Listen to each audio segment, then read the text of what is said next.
Hair growth కోసము rosemary water ఎలా prepare చేసుకోవాలనేది ఇప్పుడు చూసేద్దాము. సో ఫస్ట్ వచ్చేసి ఒక బౌల్లో ఒక 4 కప్స్ ఆఫ్ వాటర్ తీసుకున్నాను. సో అందులో నేను మీషోలోంచి తీసుకున్నాను ఈ రోస్మెరీ లీవ్స్. అది ఒక 2 టేబుల్ స్పూన్స్ వేసి, అలాగే 1 టేబుల్ స్పూన్ మేథీ సీడ్స్ వేసి ఇలా బాగా ఒక 10 to 15 మినిట్స్ వరకు బాయిల్ చేసుకోవాలి దీన్ని.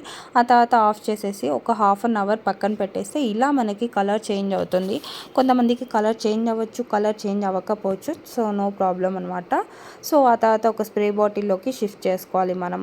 నాకు ఇలా బాటిల్స్ అయినాయి అనమాట. ఒక 3 బాటిల్స్, ఒక 2 బాటిల్స్ అయ్యి ఆ తర్వాత స్ప్రే బాటిల్ కూడా అయింది.